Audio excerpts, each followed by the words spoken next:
Buying a home can easily be one of the largest financial decisions that anyone can make. It can also make you an easy target of real estate fraud. Each year, scammers cheat Americans out of millions of dollars, and home buyers are especially vulnerable. Queen City News Chief Business Correspondent Taylor Young joining us now. And Taylor, we're talking about, I don't know, possibly one of the largest transactions that someone can make, and it could end up in the wrong hands. Yeah, and one of the most popular and alarming ways this is happening is through wire fraud. So you're a home buyer, you think that you're sending your down payment to your attorney or your mortgage lender or even your real estate agent, and come to find out they never received it, and then poof, that money is gone, which you can imagine would be absolutely devastating. Now, the most common way that this happens is through a spoofed email. Someone in the home buying process, that could even be you, your realtor or attorney, got hacked, and now someone else has access to their email.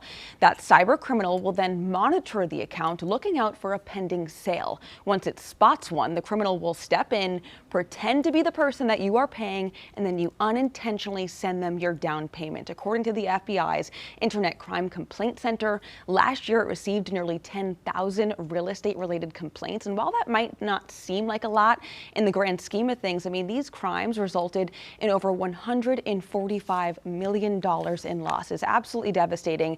And for many of these people, they aren't able to then recover from that. So they went from thinking, I'm putting a down payment on my first home, how exciting, to then maybe potentially not even being able to buy a house. Oh, that's so scary. And we know it's happening all across the country, but some states are more susceptible to this than others.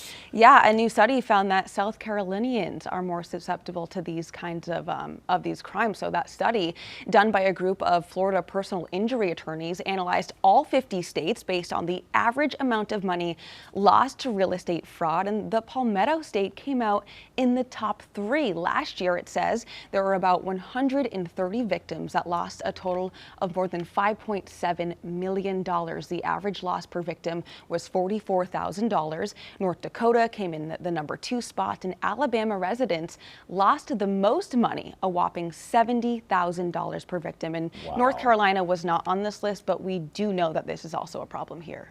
Okay, so quickly, how do we prevent something like this from happening? Yeah, so we're already seeing some changes in the real estate industry. I mean, they're putting disclaimers in their emails. I mean, they're even going as far as saying, do not send me any money unless we have a phone call prior. And I mean, on the consumer side, just be wary of every email. I mean, even if you're not in the home buying process, I mean, any email that comes through could potentially be a scammer. So look at the spelling, look at the grammar, look at the actual email itself, and that alone can protect you just from being aware of it. Yeah, you hate to be that skeptical about everything, but to me, You kinda have that's to being be. alert. Yeah. And I would say anything over like $100 that you're okay with letting it go, you should spend your time and research it. Yeah, Trust thank you, and Taylor. verify.